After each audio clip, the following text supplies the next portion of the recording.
Hello, everyone. Welcome to Pawan Luthra Podcast. Today, we are thrilled to have Helly Raichura, the celebrated chef behind Melbourne's acclaimed Indian fine diner, Enter via Laundry. Originally from Ahmedabad, India, Helly spent a decade in HR before pursuing her passion for authentic, regional Indian cuisine. She is known for challenging stereotypes of Indian food and creating dining experiences that tell stories through each dish. She is also the author of The Food of Bharat, a book exploring India's rich culinary traditions and storytelling through food. Helly's work is proof that food can tell stories about identity, migration, and belonging. Helly, it's wonderful to have you here. It is so exciting to be here. It's an honor. Let's start with your restaurant, Enter via Laundry, which has captured Melbourne's fiercely competitive food scene. You left a corporate career to create this intimate, word of mouth dining experience. What gave you the courage to take that leap, and how does your past life shape the way you now run a kitchen? To be honest, I think the confidence of unknown. I didn't know what I was getting in for. So it was a beginner's luck where I was promising a lot and I didn't know how much work it was going to take. But every stage in establishing this particular restaurant or narrating my story or researching different menus, from the day I started from my home kitchen in Boxhill to now, I don't regret anything. And I have thoroughly enjoyed and loved every bit of it, the ups and downs and everything. I think it stems out of the hard work that I have seen my grandmother, my aunt, my mum, everyone doing when I was growing up in the kitchen. And this hard work was passionate. It wasn't like loathing. It was driven by curiosity. It was, be it, collecting all the grains for the year or making their own spices or even to the extent sourcing the dried turmeric so that it's crushed into the powder for the year and preserved vadis and achars and everything. And so when you see that you're grown up with those things happening around you, that's the only way you think the good food is done. So you started via a small sit down around the kitchen table at your home, and obviously the entry was via the laundry. That's right. Hence this fantastic name, Entry by Laundry. Talk to us about the first time you were cooking. Was it some friends who had come over, or did you invite some rich and famous people to show off your techniques? No rich and famous people. It was friends and family. And Enter Laundry always was designed for friends and family because I was doing another HR job on Okay, this. you're working. So I was working. And still doing this. And this was something I was doing on the weekend as a hobby. So, and the friends, I'm still very close friends with them. And I'm sure you have lots of good friends. If you're a great chef, you're going to have lots of good friends, aren't you? I do have good friends. And they all cook for me. That's why they are good friends. It was just for friends and family. And early days, I was not cooking Indian. From day one, I wasn't cooking Indian. I had just freshly come out of kitchen in Bangkok called Gagan, which is right now, I think it's one of the top 50 restaurants in the world, or top 10, I think. And before that, I was at Lume, which was in South Melbourne, again, a very, very established restaurant of its time. And I wanted to really showcase all these chefy things that I had learned. And so I had these puff pastries that I used to make from scratch. I used to make dumplings from carotene and all sorts of things, waterless broth. And it was fun. So that was my first menu until that patriotic me somewhere knocked and say, well, maybe I want How to did that happen? What was that sliding door moment when you said, dumplings are great, but dhoklas are better? They're always better. I did make dhokla as well, by the way. So I think that one day I thought, I really need to define what I'm doing. I saw a roadblock after a while. I'm like, this is not really me. Puff pastry is not me, really. And then I made khandvi once, and I made khandvi, but I presented it in a slightly different way. Same flavor profiles, except for a couple of oils that were different. And I was so happy, and that translates. If you are excited about something, cooking or design, inventing, whatever it is, and I served it to my guest, and they were not all of them were Indian, so they didn't know what it was, and they were so excited. They were like, "I've never eaten anything like it, and this is so amazing." And I was like, "Oh my god!" It was a treasure chest. I felt like, look, I have this massive treasure chest, and no one was cooking regional Indian back then. Of course, there are some restaurants who were, but it wasn't talked about as much. So then I thought, look, I have such a huge treasure chest of Gujarati food, Marathi, Marwari, Kashmiri, Bengali, and I'm not saying I'm expert in everything, but I can learn and I can share.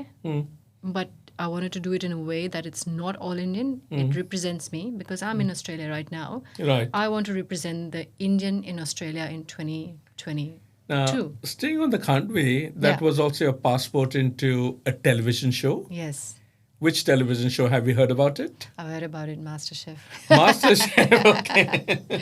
So you were on MasterChef. Tell us, how did that come about? That's funny thing. I always used to say, people used to say, I used to, always, of course, cook.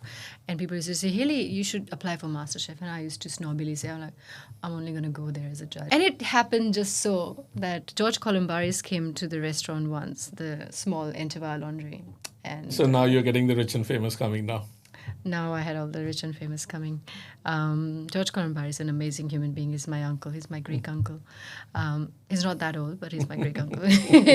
And he ate this, and then he said, well, no one is cooking like this, Helly. Right. And this Indian food needs to really be talked about. And in a few months' time, MasterChef shooting in the backyard of Entebbe Laundry. Right. So it was set up as a challenge for contestants to recreate it. And then the new set of judges and I had to sit down and judge if it was at par. And I was like, wow, can't be doing it all. Did it meet up to your expectations? Absolutely. They're brilliant cooks in MasterChef, honestly. Right. And just the whole... the vibe and the atmosphere of shooting for MasterChef is so exciting. Right. And I absolutely dearly miss Jean-Frilo. He was an amazing human being. Now, Helly, you have showcased regional cuisines from India via laundry. What misconceptions about Indian foods are you most passionate about breaking? I think this misconception of that everything is curry is really annoying, and that everything could be made with low quality or average ingredients is another one, which I feel like, no, you really need good quality things to make good quality food. And so you can't get away by taking shortcuts. And the differences from one region to the other are something that I'm still very passionate about breaking. Fair enough. But then when you are putting a dish together, what comes first? The story, the flavor, or the technique? The technique. Right. The technique always comes first. I want to showcase the things that have not been done before. For example, for our Mughlai menu, we had murg masalam, which was a quail. And then the quail was then wrapped with a duck. A chicken and then duck. Right. And this is one of the ancient recipes, and there was egg in the center. Right. It took me quite some time to develop it because I was doing I was like, how am I going to do this? But eventually I got it. It's about showcasing technique for sure, because technique defines what ingredients you can pick and what flavor profile you can choose. But how do you balance authenticity with innovation in your food? So I think our food philosophy is so strong. Indian food philosophy always talks about using what's in season and what is around you. So basically, you can take Indian food philosophy anywhere. You could be in Scandinavia, or you could be in Africa, or you could be in Australia. Or you can take that philosophy and make use of things that are in season and are available around you, are locally available around you, and apply the Indian technique. So I segregate technique from spice and produce. So you apply your authentic techniques to what's available. Wow. Okay. Yeah. So you look at the local produce, local ingredients, and Yes. fuse them with the Indian food. Yeah. The technicality is terrific. Now, your restaurant has clearly created a space for culinary storytelling, but your book, and let me show this book to our viewers. It's called The Food of Bharat. What inspired you to have this third child? It was the child. The pregnancy lasted 3 years. So I thought, look, I'm still no expert by. I'll let you any hold on to it so sense. people can Yes, keep on please. seeing. I'm matching and as you well. can cuddle it and you can. I love Yes. it. I love my baby. So honestly, I thought, there's so much for me to learn, and there is a lot of information out there about food, Indian food. And of course, I do go back to every region. I go to India twice a year minimum to pick a particular region and then just deep dive and explore, eat out. But then I don't know Do much you about. work in any of the restaurants of that region, or you just eat out and test your palate? I have a very tough job of just going, eating, drinking good food there. It is a tough life, isn't it? Exactly, meeting And local you were thinking chefs. about doing HR. I have a feeling I know which one I would have gone for. You can see why I changed my careers.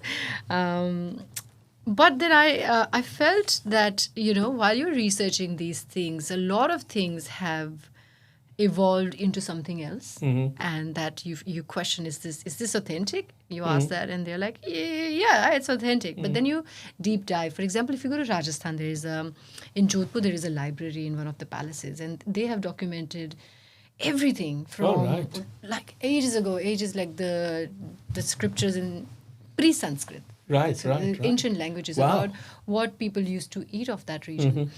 And so to find out what was authentic, what's not, or to actually how it all originated, that just it's something that's I'm very curious about. And hence the book came about, that actually talks about the evolution of Indian food. And what I found was that everything is changing constantly. Our foods were so simple to begin with, and then they evolved into what it is now because of so many different factors. Talk me through them. It's 3,300 years ago, the Indus Valley Civilization. Yeah, What was the food there? yeah. What's the food now? And maybe 3 or 4 milestones along the way which change the complexion of food. And the easier part of the question is, where do you think it's all heading? I love that. So for example, there was a carbon dating done from this earthen pot, and that gave out the ingredients that what was made in that pot was eggplant, sesame oil, turmeric, and garlic and ginger. Right, okay. So this was like a nice braise of eggplant. So that tells us that eggplants were native to India, and that they've been growing for forever. Right. Turmeric is ours, Yes. pepper is ours, sesame oil was there, garlic No was there. tomato? No tomato. Very late. They came in very late. That was one of the initial recipes. And, we still eat that. When a lot of people would know, when you've delivered a baby, you kind of go on a very particular diet, and eggplants are one which are thought to be more suited Why? because they are warmer. Right. They're tasir, they say. Right. And I feel that's something that maybe our ancestors have been eating. We are just used to it instead of eating, say, a sandwich when you just delivered a child. I'm sure it's okay to do that. But so we're looking at recipes from there. And we're also talking about after Indus Valley civilization, the cultures and the religions that define the food. So the sambars in the south, which didn't have dals, for example, or the Jain food, or the Vaishnav food, which is the sector that I'm from, because there's not much written about it. So I tapped into what is still eaten in temples, which are thousands and thousands of years old, and recipes are still unchanged. And you will see most of these temples are not using tomatoes. They're not using red chili. Right. Because they are still using those authentic recipes. When did tomatoes come to India? So tomatoes came with the colonial era, and That late? that it's very, very late introduction. Potatoes, So you're talking about 1600s, 1700s. chili, yes, Right. cauliflower that was actually that was brought in later. Potatoes, French Right. beans, carrots, Right. all these things that go into so many of our dishes now Yes, are really yes. not originally ours, Yes. and that makes you think that what is So, ours then? Let's go back to 1,000 years or so. So eggplant. Hmm. What else was around which people were eating? Lots of millets were around. Right. Lots of Yes. dals were around. And so, say, for example, one of the original recipes of malpua were really ground up millet with a little bit of milk, and it was fried in ghee and it was dipped in honey. But our malpua now are so different because they're so much inspired by the Mughal era where the ruling Sure. class had so much money and time. And so now we use reduced milk, we use khoya and a little bit of flour, and we put saffron in it, we make sugar syrup. But saffron came after the trade and migration era. Right. Even all the states within India were not always connected. That's something that we don't talk about, the trade and migration within India. And there were dynasties that connected cities through the rivers, and not as much as the sea, but as through roads. And for example, cinnamon was brought in, dar chini was brought in from China. Dar means spice, chini is China. All right. So okay. we think that dal chini is ours, but it's not ours. Came from China. Pepper is ours, of course. And But proper not cinnamon- chili, not red chili. Not red chili. That came from Portugal or That came from South America. Yeah. And so this evolution defines, like you see your korma now, it has the cardamom and it has cinnamon in it Yes. and all these things. Yes. But all those things were possible for Mughals because of the trade and migration that the Yes. Guptas and people before Gupta Yes. they actually established those roots. Are you a very Food difficult evolved. person to go out with dinner with? Because Yeah, very once you start difficult. eating something, you analyze it, break it down, and say, I'm not going to eat that anymore. So your husband, Vishal, might be saying, what do I do here? He never picks a restaurant. He's like, she's never going to be happy. No, I think, look, for me right now, if I know the chef that right now I go to the places that I am friends with the chef because I know what they are doing in the kitchen. So that's my criteria. And whatever they're making, Right. I'm happy to eat. Okay. How do you think food habits in India could change by, say, 2050? I'm just talking about the next 30, 40 years. Look, I think I see a lot of avocado on toast on streets, and there is a lot of Or no chola bhatura, I go on toast now. avocado toast with all sorts of things on it. There is a sushi trend that's going on, matcha dosa. It's sad that we are really not talking about the things that are native to India. There is so much opportunity to, resuscitate all the produce that is lost in this many years. For example, if I say kankoda, how many people would know what kankoda means? Or parval, or dried gawar fali? People are not eating that because they want to eat avocado toast. They want to eat lasagna, which are terribly made. I'm really sorry, but they're not made the way Italians eat it. Sushis are not made how the Japanese are making it. But we're not talking about using our millets properly, for example. They're Right. low in GI, though millets are still in a better basket of usage than a lot of native vegetables, for example. So though the techniques could keep living on, but there needs to be some cultural influence and cultural shift when it comes to using How does that things. happen? I think more chefs and more influential people need to take more risk other than just being popular. Because if we put all our focus on getting the bottom line of popularity and money, where is innovation then? How are you keeping your culture alive? That can't always be the goal. So the culture is not aloo tikki hamburgers at McDonald's. No, I don't know. I mean, they might be tasty, but the food is almost like a how you cut up a stone and you can say how many years it has been. You take a recipe, you can literally say what the economy had been in that time in place and what was influenced and everything. So you can't just leave it Understand. like this. Now, in that book of yours, which book? The Food of Bharat. What's a special recipe in that which really resonates with you? I love the undiyu in this particular book because I'm from Gujarat, and there is a beautiful undiyu that's made in between highways of Surat, which is called matla undiyu. So all the winter produce is taken, it's put into a matla, and then they put in a vanaspati. Vanaspati is the generic word for herbs that are growing in wild. But there's this particular vanaspati I couldn't find the name of, but that is stuffed in, and that gives a beautiful smoky flavor. It's then covered with cow dung, or just kind of a hole is dug and its fire is lit and it's cooked under the earth. And now that I'm in Melbourne, and I cook this recipe by taking the tubers that's available here, like Jerusalem artichokes, Congo potatoes, and whatever is in season at the time. And for smokiness, because I can't find vanaspati, I use paperbark. Oh, right. Okay. And I absolutely love paperbark. And I smoke it with that, and then it's made in the earthen pot. Not much kind of digging under the ground happens because council doesn't like it. Are you doing a lot of fusion between Australian and traditional Indian food? Yes, that's the focus of Ventivar Laundry. Right. It's regional. It's a few ended, but it's regional. But then it also incorporates the recipe, the ingredients that are native. Do people recognize what's going on behind the dishes?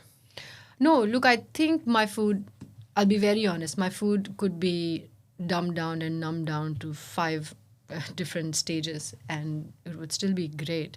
But I think I choose to do it and make it complicated and tell so many different stories with it.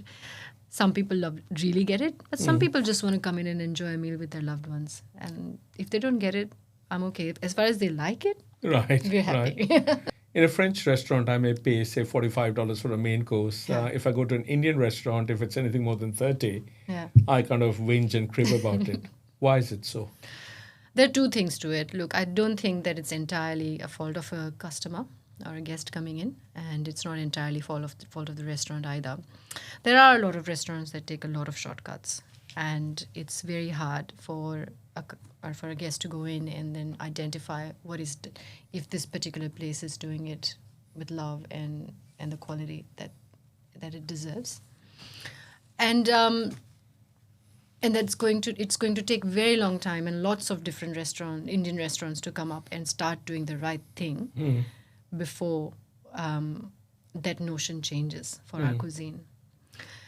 And on the contrary, from the end of a customer, consumer, they need to be a bit more open-minded because, there might be 10, 15 chefs that are going to come up and say, we're going to do best quality, we're going to do it nicely. But if they're not going to be, if their seats are not filled with the bums, then what are they going to do? Yes. So we want people to be taking more interest as well and respecting the cuisine, give it the respect that it deserves. I'm sure that Italian food took some time to come into limelight. And I'm not disheartened. I think it's just a matter of time before that happens for Indian food as well. Fair enough. Now, just be honest with us. Friends invite you over and they worked very hard on the dinner. Yeah. But it's rather bland and boring. Are you truthful with them? Never. But how will they learn otherwise? It's not about learning. I think it's the love. It's someone's cooking for you a hot meal and they've spent time in the kitchen. And I think it's so subjective to like something or not like something. So I would not. That's very nice of you. You are welcome to my kitchen anytime. Oh, I'm sure. Where the food, where the water gets burnt at times also. Thank you so much for joining us and sharing your journey. For everyone listening, check out Enter Via Laundry in Melbourne and Helly's new cookbook, The Food of Bharat. Thank you.